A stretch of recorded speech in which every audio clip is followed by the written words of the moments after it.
إن الحمد لله نحمده ونستعينه ونستغفره ونعوذ بالله من شرور أنفسنا ومن سيئات أعمالنا من يهده الله فلا مضل له ومن يضلل فلا هادي له أشهد أن لا إله إلا الله وحده لا شريك له وأشهد أن محمدا عبده ورسوله يا أيها الذين آمنوا اتقوا الله حق تقاته ولا تموتن إلا وأنتم مسلمون يا أيها الناس اتقوا ربكم الذي خلقكم من نفس واحدة وخلق منها زوجها وبث منهما رجالا كثيرا ونساء واتقوا الله الذي تساءلون به والأرحام إن الله كان عليكم رقيبا يا أيها الذين آمنوا اتقوا الله وقولوا قولا سديدا يصلح لكم أعمالكم ويغفر لكم ذنوبكم ومن يطع الله ورسوله فقد فاز فوزا عظيما أما بعد فإن أصدق الحديث كتاب الله وخير الهدي هدي محمد صلى الله عليه وسلم وشر الأمور محدثاتها وكل محدثة بدعة وكل بدعة ضلالة وكل ضلالة في النار السلام عليكم ورحمة الله وبركاته. A kí gbogbo mùsùlùmí níbikíbi tí ẹ bá ti ń gbọ́ wa gẹ́gẹ́ bí ẹ̀kọ́ tí à ń bá lọ àti àwọn àlàyé tá à ń ṣe al-af'alul madiyya ibẹ̀ náà ni à ń wọ́ọ̀kì là ń ṣàlàyé lórí ẹ̀ bó ṣe máa ń paradà láti àyè kan sí àyè kan tó jẹ́ pé bó sì ṣe ń paradà yìí àwọn ìtumọ̀ rẹ̀ ló máa change so inshallah so a máa lọ sí ojú pátákó báyìí láti lọ máa bá ẹ̀kọ́ náà lọ.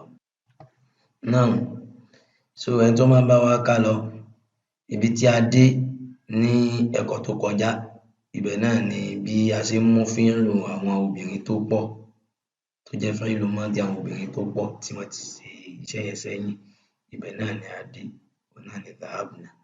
So ibi tá ti bẹ̀rẹ̀ ní òní inshallah òun náà ni àwọn ọkùnrin tí a dojú kọ àwọn ọkùnrin méjì tá a dojú kọ àwọn ọkùnrin tí wọ́n pọ̀ obìnrin kan àwọn obìnrin méjì àtàwọn obìnrin tí wọ́n pọ̀ èmi tí mò ń sọ̀rọ̀ àtàwọn tá ń sọ̀rọ̀ ní ìbámu sí bá a ṣe tò tẹ̀léra wọn ní ad-dama'ir. So a fẹ́ mú fíìlù máàdí ọkùnrin kan tí a dojú kọ wá tá ń bá sọ̀rọ̀ tó ṣiṣẹ́ ó lè jẹ́ ọmọdé ó sì lè jẹ́ àgbàlagbà náà. Iṣẹ́ méjì la ṣe iṣẹ́ alákọ̀ọ́kọ́ á lọ mú fíìlù máàdí ọkùnrin kan tí kò sí níbí báyìí wá òun náà ni dhahaba àti mùdé. Iṣẹ́ ẹlẹ́ẹ̀kejì á lọ sínú dọ̀máìrù raf'u tó ń tọ́ka sí ọkùnrin kan tí a dojú kọ tá bá gbàgbé òun náà ni anta.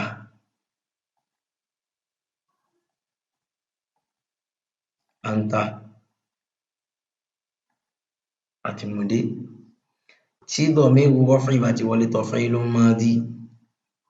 máàdí leléyìí tí dọ̀míìrù raf'u bá ti wọlé tọ fíìlù máàdí yóò fún láàmùl fáìlì rẹ̀ ní sukun àdórí láàmùl fáìlì á bá fatiha á gbà dànù á fún ní sukun.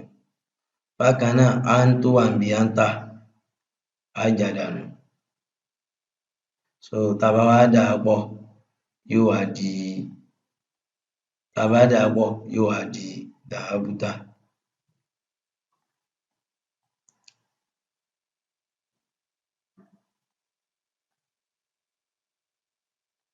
Dhahabta. So ọkùnrin kan tá a dojú kọ ó ti lọ gẹ́gẹ́ bí a ṣe ń sọ nínú èdè Lárúbáwá àbí gbogbo èdè wa wípé kí ni o dhahabta ila suqi ams ìwọ ti lọ sọ́jà lánàá bóyá ń sọ̀rọ̀ bọ̀ pé o ti lọ sọ́jà nígbà tí mo béèrè rẹ so o ti lọ sọ́jà lánàá nígbà tí mo béèrè rẹ tẹ́ ẹ sọ yẹn ó ti lọ yẹn bó ti lọ sẹ́yìn so òun náà ni dhahabta kò bá jẹ́ ọmọdé kò bá jẹ́ àgbàlagbà. A lè sọ ní èdè Lárúbáwá aina dhahabta níbo ló lọ bóyá ń ṣe à ń bọ́mọ wá sọ̀rọ̀ pé aina dhahabta níbo ló lọ so bó ti lọ sẹ́yìn so dhahabta là á lò so a rí pé ọkùnrin kan tí à ń bá sọ̀rọ̀. So a fẹ́ mú fíìlù máàdí àwọn ọkùnrin méjì tí à ń bá sọ̀rọ̀ wá iṣẹ́ méjì láti ṣe. Alákọ̀ọ́kọ́ á lọ mú fi'lu madi ọkùnrin kan tí kò sí níbí báyìí wá, òun náà ni á lọ mú fi'lu madi ọkùnrin kan tí kò sí níbí báyìí wá, òun náà ni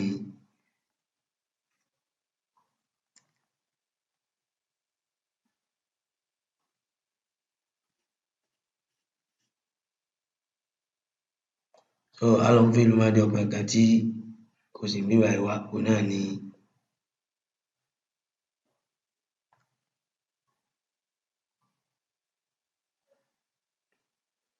á lọ mú fi'lu madi ọkùnrin kan tí ó sì iṣẹ́ méjì la ṣe. A fẹ́ mú fi'lu madi àwọn ọkùnrin tí wọ́n pọ̀, àwọn ọkùnrin méjì tí wọ́n ṣiṣẹ́ tá ń bá sọ̀rọ̀, a fẹ́ mú wá, iṣẹ́ méjì la ṣe.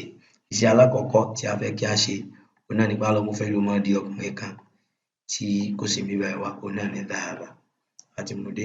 Iṣẹ́ ẹlẹ́ẹ̀kejì á lọ sínú dọ̀máìrù raf'i tó ń tọ́ka sí àwọn ọkùnrin méjì tí a dojúkọ, òun náà ni antuma,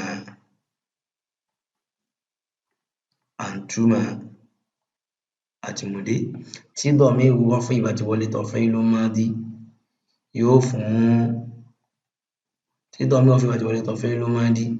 yóò fún lámù li fi'li rẹ̀ ní sukun àbí lámù li fi'li bá fatiha á gbà dànù, á fún sukun. Bákan náà an tó wà níbi antuma yẹn á gbà dànù, tá bá wá dà pọ̀ yóò wá di dhahabtuma, àwọn ọkùnrin méjì tí a dojúkọ yìí wọ́n ti lọ. Bóyá nísìnyí ìgbà tá a rí Abdullahi àti Ridwan tá a rí wọn,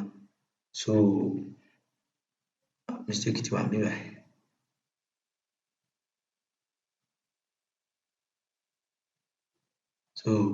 Bóyá nígbà tí a rí Abdullahi àti Muhammad, tán ń bọ̀ ní àti ibì kan, a wá fẹ́ bi wọ́n pé níbo lẹ lọ? Ṣé ẹ mọ̀ pé wọ́n ti lọ sẹ́yìn, ìgbà tẹ́ ẹ rí wọn lẹ wá fẹ́ béèrè pé ibo náà lọ? Dhahabtuma ni á lò fún wọn. Aina dhahabtuma, níbo lẹ lọ? Dhahabtuma, ọkùnrin méjì tá a dojúkọ wọ́n ti lọ. A fẹ́ mú fi'lu madi àwọn ọkùnrin tó pọ̀ tí a dojúkọ wá, iṣẹ́ méjì náà ni á ṣe. Iṣẹ́ alákọ̀ọ́kọ́ á lọ mú fi'lu madi ọkùnrin kan tí a dojúkọ wá, òun náà ni dhahaba, a ti mú dé. Iṣẹ́ ẹlẹ́ẹ̀kejì á lọ sínú dọ̀máìrù raf'i tó ń tọ́ka sí àwọn ọkùnrin tó pọ̀ tí a dojúkọ, òun náà ni antum, gẹ́gẹ́ bá ti ṣàlàyé nínú ad-dama'ir, a ti mú dé. Tí dọ̀máìrù raf'i bá ti wọlé tọ fi'lu madi yóò fún lámù li fi'li rẹ̀ ní sukun àbí lámù li fi'li bá fatiha á gbà dànù, á fún sukun. Bákan náà an tó wà níbi antum á gbà dànù, tá bá wá dà pọ̀ yóò wá di dhahabtum, àwọn ọkùnrin tí wọ́n pọ̀ tí a dojúkọ yìí wọ́n ti lọ, ẹ ti lọ lápèjúwe. Á wá ṣàkíyèsí gẹ́gẹ́ bá ṣe ṣàlàyé nígbà tí à ń sọ ad-dama'ir. Níbí báyìí náà tí a bá rí obìnrin tó pọ̀, ọkùnrin kan ti wà láàrin wọn gẹ́gẹ́ bá ṣe ṣàlàyé síwájú, á bá wọn sọ̀rọ̀ bí ọkùnrin ni nígbà tọ́kùnrin ti lè wà láàrin wọn. Ẹ bá sì jọ́kùnrin nìkan náà gbogbo wọn, dhahabtum náà ni. Bákan náà a fẹ́ mú fi'lu madi obìnrin kan tí à ń bá sọ̀rọ̀ wá, iṣẹ́ méjì la ṣe. Alákọ̀ọ́kọ́ á lọ mú fi'lu madi ọkùnrin kan tí ó sì níbí báyìí wá, òun náà ni dhahaba.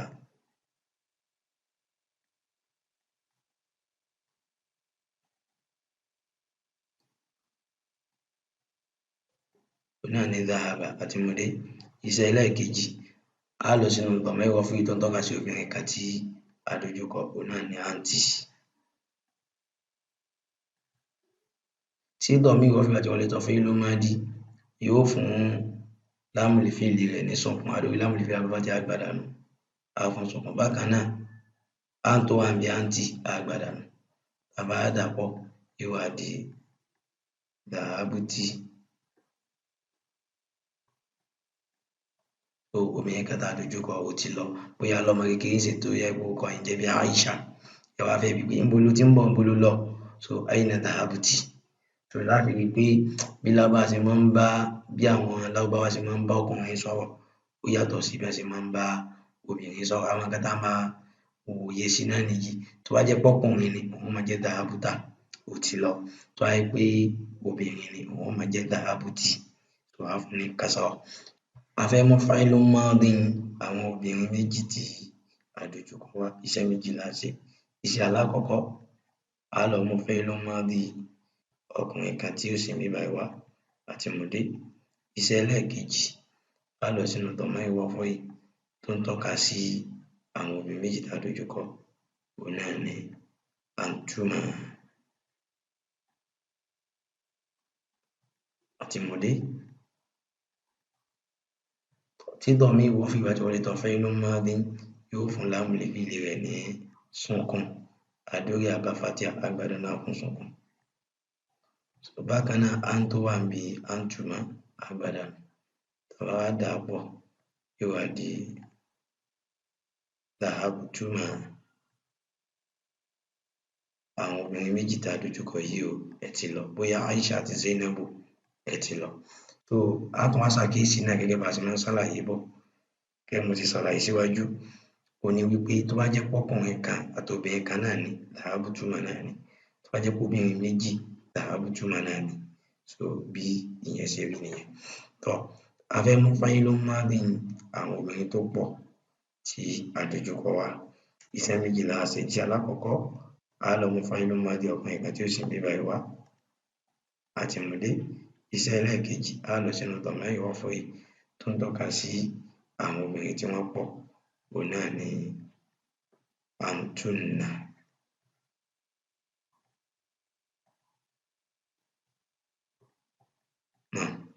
Àti mùdé. Tí dọ̀míìrù raf'i bá ti wọlé tán fa'ilun madin yóò fún láàmù fi'li rẹ̀ ní sukun, adórí láàmù fi'li àbá fatiha agbada náà fún sukun. Bákan náà an tó wà níbi antunna yìí agbada nù, tá a bá wá dà á pọ̀ yóò wá di dhahabtunna.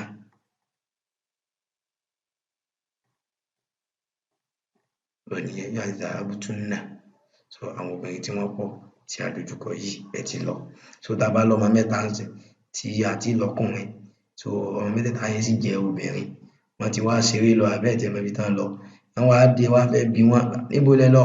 N tẹ́ sọ ní èdè Lárúbáwá ni pé aina dhahabtunna, pẹ̀lú pé a lọ rí i dájú pé kò sí ọkùnrin láàrin wọn. Tọ́kùnrin bá ti lè wà láàrin wọn, dhahabtum yìí ni a máa lò. Ṣé ẹ wá rí àwọn àlàyé tá a ṣe yìí, ẹ jẹ́ ká wọ́n òṣùwọ̀n rẹ̀ pẹ̀lú àwọn àpèjúwe tí a ti mú wá síwájú. Ká wá wọ̀n, ká ṣe bẹ́ẹ̀ fúnra wa, ká sì make sure pé a rí tú dhahaba tá a ti tú tẹ́lẹ̀ yẹn, ẹ jẹ́ á padà síbẹ̀ ká dẹ̀ join gbogbo ẹ̀. Bá ṣe jẹ́ inshallah, a máa rí i pé yóò máa yàtọ̀ díẹ̀díẹ̀. Ó wá ku èmi tí mò ń sọ̀rọ̀ àtàwọn tá a pọ̀ tá ń sọ̀rọ̀. Àwọn àlàyé tèmi tí mò ń sọ̀rọ̀ yẹn àtàwọn tá a pọ̀ tá ń sọ̀rọ̀, gbogbo ẹ̀ dà gẹ́gẹ́ bí àwọn àlàyé tá a ṣe nígbà tá à ń ṣe ad-damā'iru náà ni. Mo fẹ́ mú fa'ilun madi èmi tí mò ń sọ̀rọ̀ wá. Iṣẹ́ méjì ni a máa ṣe. Iṣẹ́ alákọ̀ọ́kọ́, a lọ mú fa'ilun madi ọkùnrin kan tí kò sì ń bí báyìí wá, òun náà ni dhahaba àti mùdé. Iṣẹ́ ẹlẹ́ẹ̀kejì, a lọ sínú dọ̀míìrù raf'i tó ń tọ́ka sí èmi tí mò ń sọ̀rọ̀, òun náà ni ana àti mùdé. Tí dọ̀míìrù raf'i bá ti wọlé tán fa'ilun madin yóò fún láàmù fi'li rẹ̀ ní sukun, adébí àbá fatiha agbada nù á fún sukun. Bákan náà ana yìí á sọ di tá domatu. Tá a bá wá dà á pọ̀ yóò wá di dhahabtu.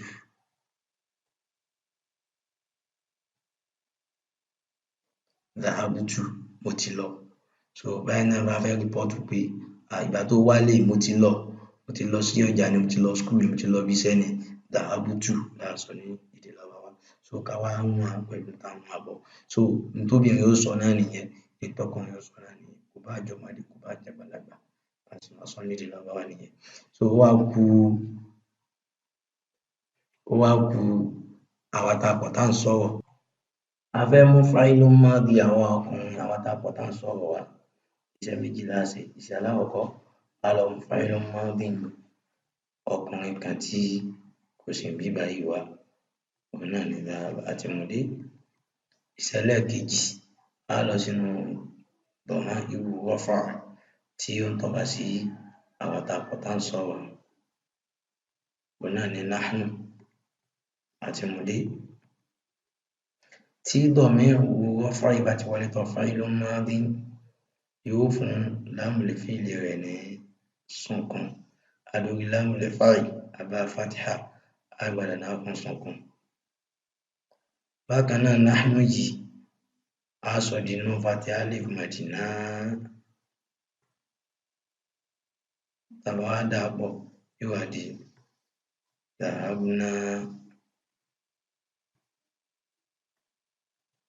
Àwọn tápọ̀ tá ń sọ̀rọ̀ àti lọ. So ó lè jẹ́ ọkùnrin kan, ó lè jẹ́ ọkùnrin méjì, ó lè jẹ́ ọkùnrin kan àtobìnrin kan, ó lè jẹ́ obìnrin méjì. So gẹ́gẹ́ bá ṣe ṣàlàyé sí iwájú. So inshallah. So bákan náà, àkíyèsí níbi dhahabna àti dhahabna ṣe kò fẹ́ jọra wọn, àmọ́ ìyàtọ̀ tó wà ńbẹ̀ òun ni wípé dhahabna eléyìí báyìí kò ní alif madi, dhahabna.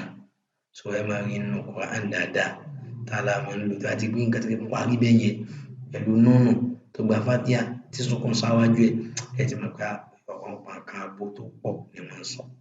So eléyìí nísìnyí dhahabna òun náà ni inshallah kò ní alif madi. So bí báyìí láti dúró. So tó bá di ilé ẹ̀kọ́ mìíràn, a tún bẹ̀rẹ̀ láti bí al-af'ālu al-mudāri'ah. So àwọn af'ālu al-mudāri'ah, so bó náà ṣe máa ń wà tó ló fi pé 14 yìí, a ṣe àlàyé.